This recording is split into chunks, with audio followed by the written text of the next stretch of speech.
Hey everybody, Charlie Dobbins here, and this is the next one of your coaching calls. If you have any questions, just go ahead and type it in the box down at the bottom of this screen, and I will get back to you with questions right away. All right, so what we're going to talk about today, this is something that I see a lot of new students not taking into consideration.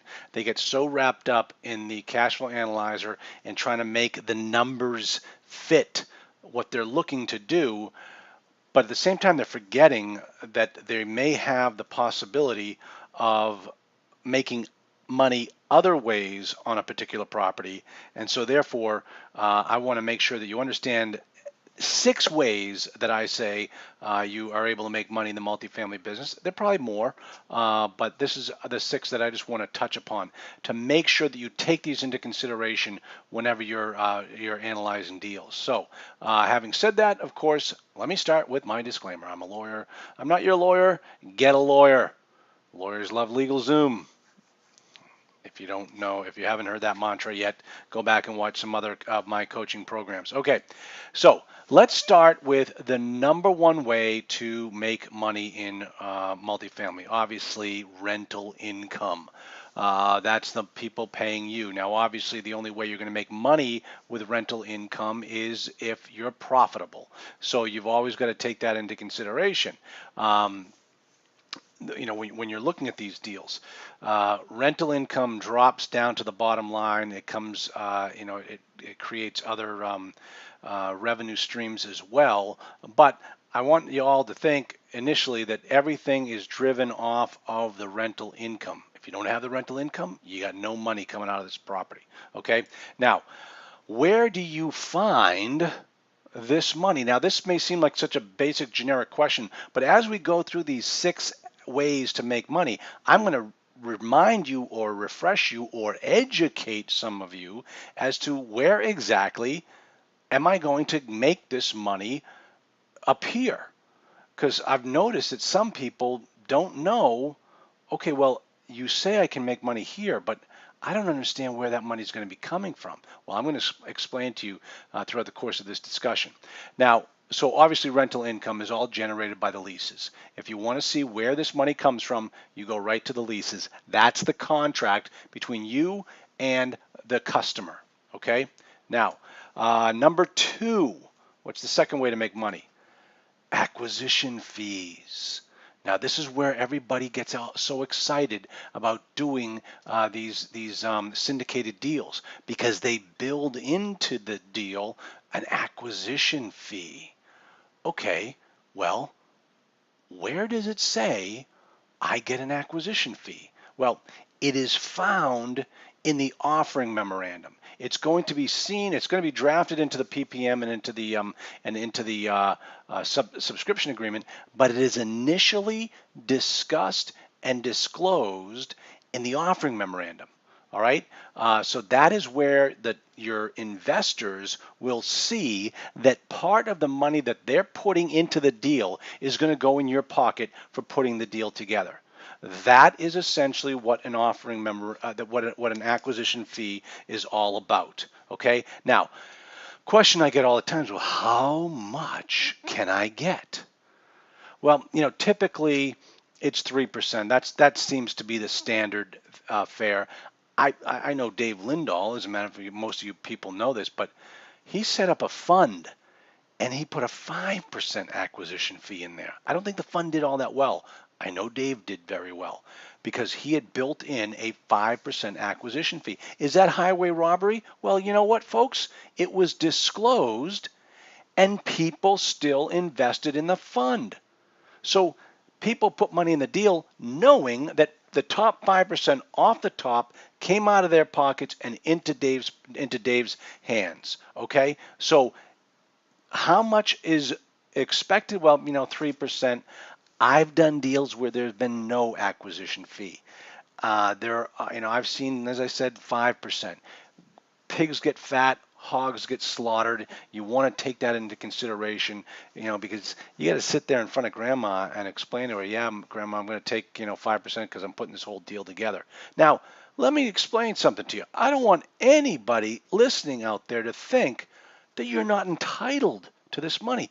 To put a deal together, it takes a lot of work and a lot of time and a lot of risk. So you should be compensated for all of that. So don't be afraid or ashamed when you ask for this acquisition fee. You've earned it. Believe me, the professional money managers out there, they're making it. So why shouldn't you? Okay, now who pays for it? Now this is key. The people that pay for it are your investors. Okay, so I'm often amazed at some of these new investors who look at it and they say, well, where does this money come from? How do I get it? Well, it comes from all of the people who, if you need to raise $1 million and you're going to get 3%, well, you're going to get a check for $30,000 at the closing table. 30,000. Wait, is that right? That doesn't sound right. If you need to raise $1 million, let's say it's a $5 million property. And remember that percentage is off the purchase price, not off the money raised. So if you need to raise $1 million, you got to realize your 3% acquisition fee is on the $5 million purchase price. So you're going to get $150,000 at the closing table for putting together this deal for a $5 million property. Okay? So where does that $150,000 come from? It comes from the $1 million raise that you have to do. So that means that if you need $1 million to close just to buy the property, you're going to have to raise $1.15 million if you're going to see your acquisition fee. So a lot of new investors will get to the point where, I need $1 million to close, but I'm doing a $1.15 million raise. And they know that other $150,000 is going into their pocket. So they'll get to the $1 million raise, they'll close on the deal, and then they'll continue to raise money to get that $150,000 in that's going to go right into their pocket. And there's nothing wrong with that. There's absolutely nothing wrong with that as long as it's fully disclosed. Okay? So your investors pay for that money. Now, here's the thing that you need to understand. I see this so often. The acquisition fee is usually the last payment to be funded. In other words, if your money raise is for $1 million and $150,000 of that $1 million is your acquisition fee, well then what happens in that case is you're going to raise $850. You're going to close on that deal and you're going to go back out to your investor pool and raise another $150 so it ends up in your pocket. It would be great in a perfect world if at the closing table you got to walk away with your acquisition fee. But sometimes if the money isn't there, you go and you close the deal and you make your money on this deal all the other ways. And sometimes you have to pass on the acquisition fee. Or what you could do is if you have to pass on the acquisition fee initially, you get it when you sell the property. And I'll explain, I'm not talking disposition fee, folks, so don't jump ahead of me here. You pick up your acquisition fee at the closing table when you sell the property because you disclosed that you were entitled to it on day one and you never got paid for it. So that's another way that you can make sure that your acquisition fee is going to be collected. Okay? So that's what I mean when I say it's usually the last payment to be made. Now, let's talk about number 3, company distributions. Well, remember, we're starting a limited liability company. Company has dividends. Remember, folks, it's not a stock company, so it doesn't have dividends. If you're setting up a limited liability company, you have distributions, membership distributions. In this case, I'm calling it a company distribution just to give you an idea of where this money is coming from. Now, remember, we started with the rental income. Now, the rental income can be money off the top that comes to you right away. Well, Charlie, isn't the company distributions the same as the rental income? No, it isn't. I mean, the company distributions come from the rental income, but they have to, believe me, there's quite a long trip from the time they pay the rent until they show up in the form of company distributions, if they ever do. And I don't mean because the property is not profitable. I mean, the manager of the company is responsible for determining whether there will be a distribution. And if he says, no, we're never going to have a distribution, I'm keeping all the cash in the company, well, then you're not going to have a distribution. So you can have great rental income, with no distributions, okay? So that's the thing you want to keep in mind. Now, where do you find this money? Well, you find this money in the operating agreement. It's always fully disclosed in the operating agreement. So remember, when you're going out there to raise money for your investors, they have documents that they need to sign in order to get into your deal. Now, one of the documents that they're going to sign is the operating agreement. They have to sign the membership form of the operating agreement because they have to become members of the company. And the only way they become members of the company is if they meet all the requirements of membership and they sign the document. And so in that operating agreement, it's going to explain how distributions come about. That's where you find the explanation. And you as the sponsor, you as the manager, you determine, while that operating agreement is being written, you determine how the distributions are going to flow. Okay? Now, it might be, based upon your membership interest.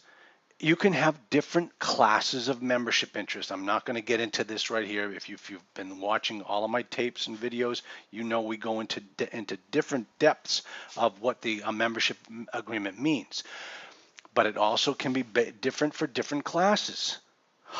Class A gets a more of a distribution than Class B. We did this. It can be based upon, for instance, some of the investors sign personally.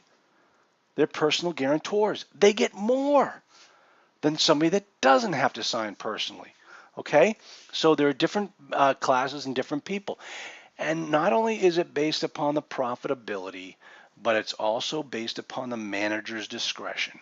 Like I said, if the manager determines that they don't want to make a distribution, the membership is not getting any money in the form of a membership distribution.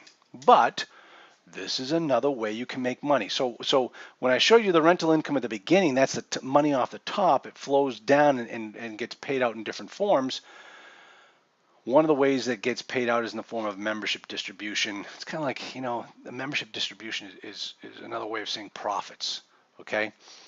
Profits that the manager determines can be distributed. That's essentially what the membership distribution is. Okay, now, moving right along here, aren't we? Because now we are on number 4. Number 4, what's another way to make money in this business? Interest-only mortgages. Are you kidding me?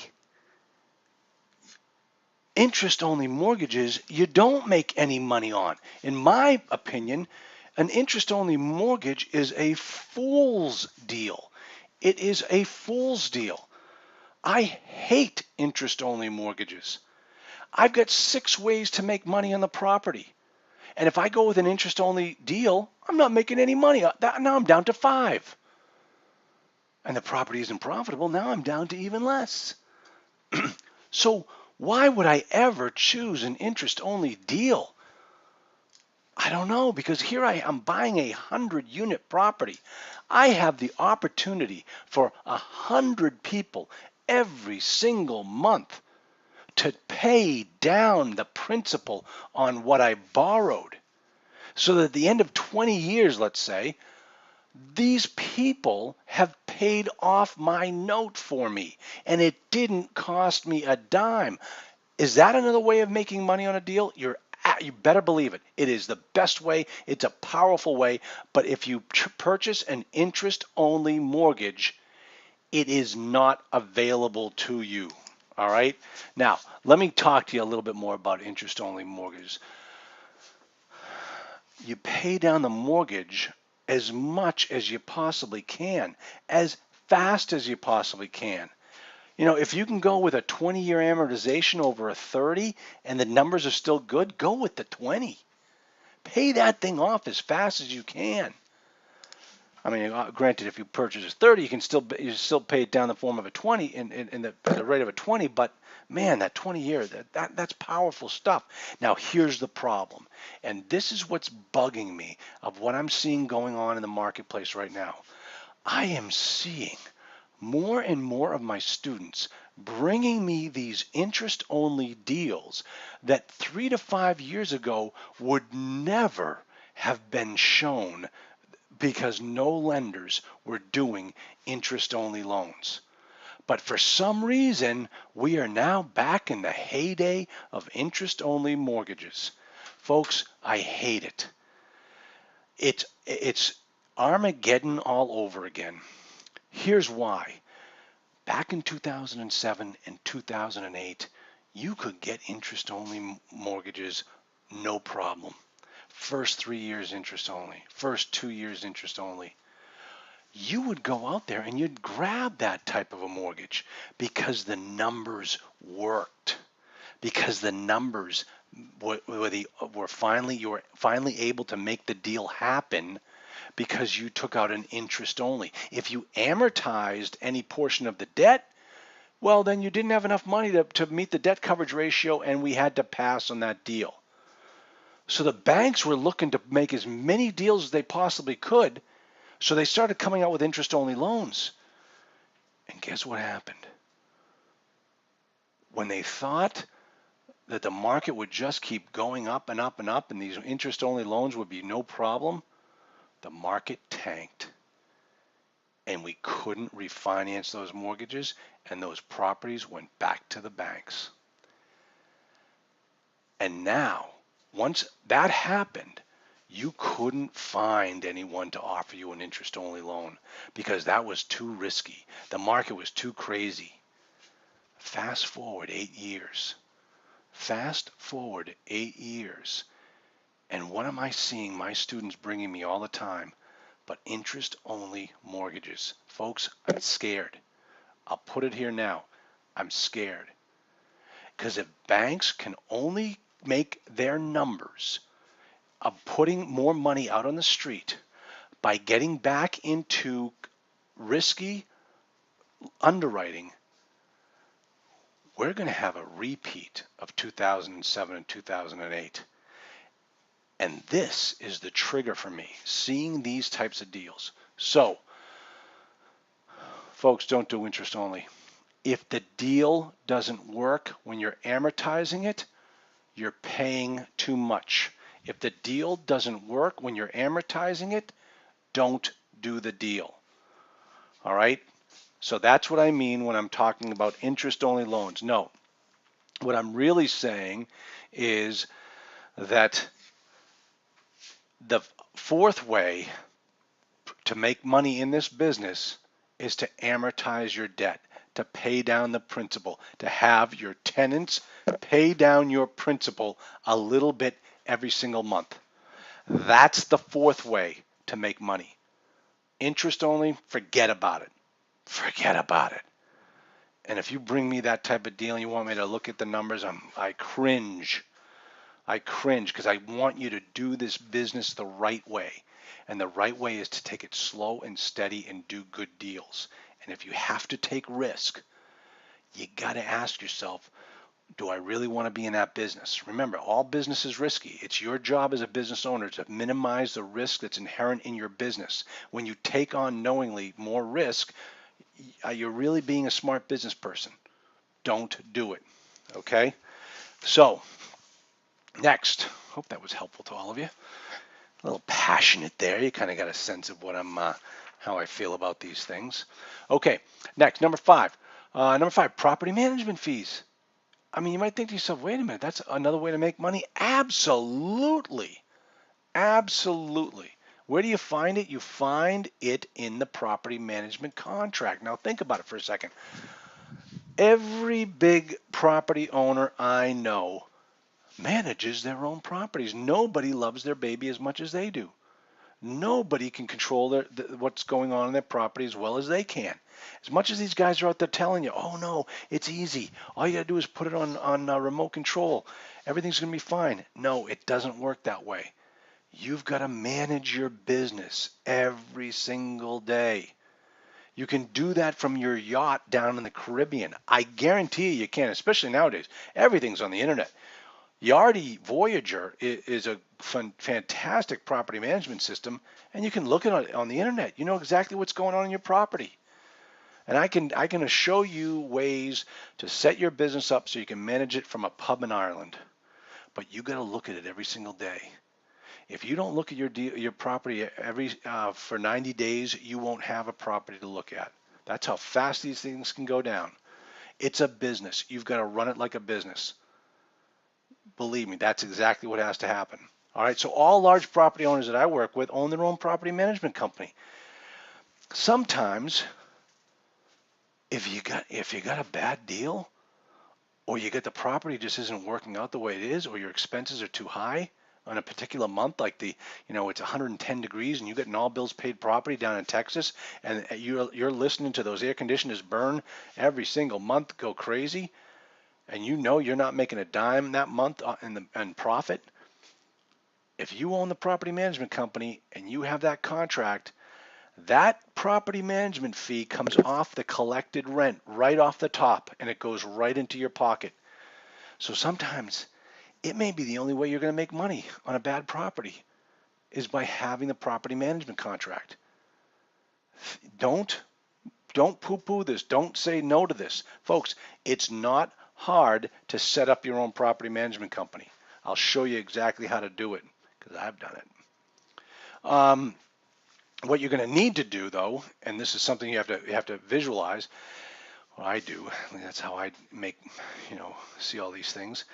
You've got to create a separate entity. You've got to create a property management company. Like when you go out to start this, you buy this deal, and you create a company, an LLC, with all your investors that's going to own the property.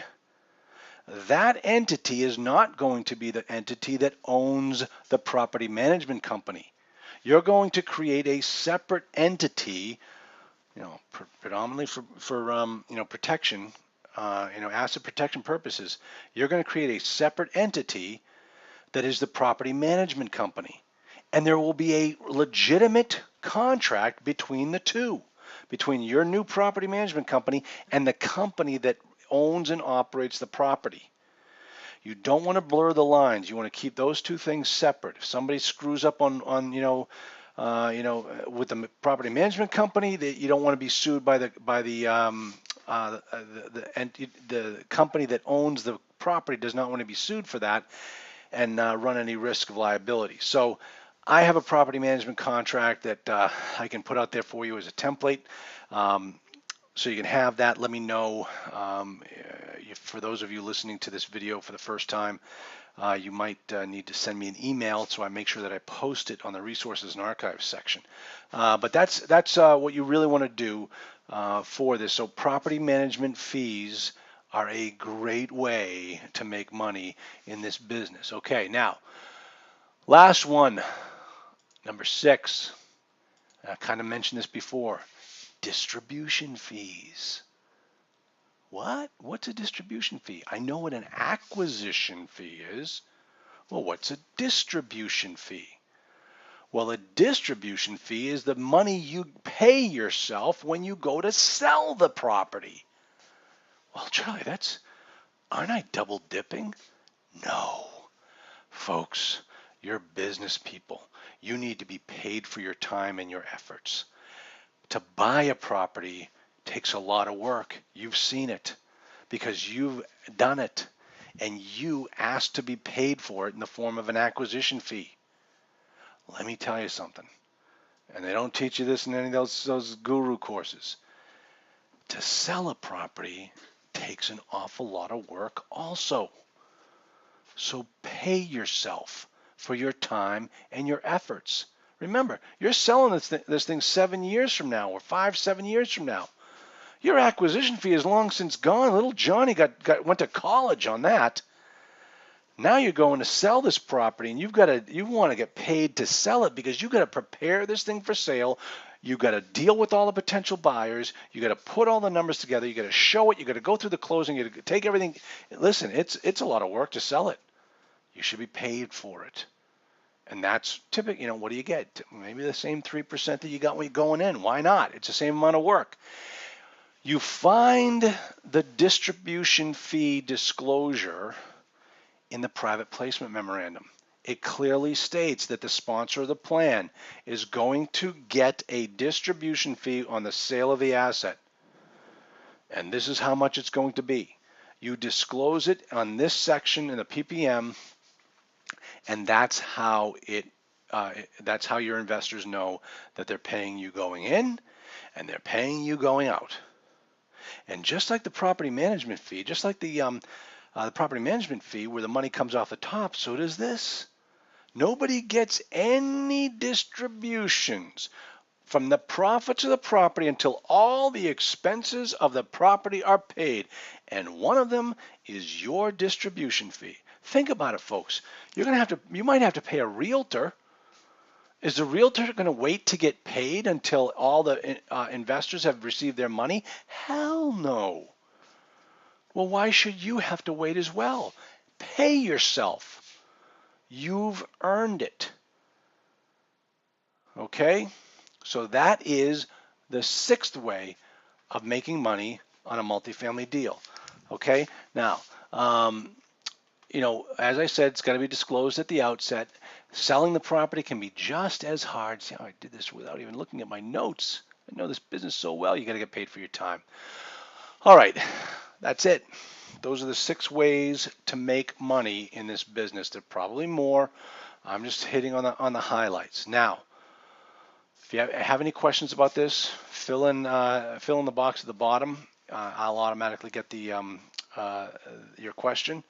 And the other thing is, if you need to see any of these documents that I've mentioned or see where they are, ask for that information as well. I will make sure that that's all posted in the resources and archives section this week. And so you can always go back and take a look at it. But that's it, folks. That's it. When you're looking at a particular deal, take into consideration all of these things, and it may change your mind as to how to make this deal work. Now, I am going to put in one final footnote, one final disclaimer, and I'm going to say this. I didn't put it in here, but I'm going to say it right now. The worst reason I have ever seen for doing a deal is because you need that acquisition fee to live on. If that is the reason why you are doing a deal and raising private money is because you need that acquisition fee for income, that is the absolute wrong reason to be doing a deal. You do a deal because it's a good deal, because it's going to be a good investment for your portfolio. It's going to build your business. It's going to get you to the next level. You do not do a deal because you have to get that 3% in order to pay your mortgage next month. That is the absolute wrong reason to be doing a deal. So just keep that in mind, okay? All right, I hope this was helpful. As always, you all know how to get a hold of me. You can just send your questions info@multifamilyinvestingacademy.com, and I will be more than happy to help you guys out, as I always do. All right, everybody, great talking with you, and we will chat again later. Signing off.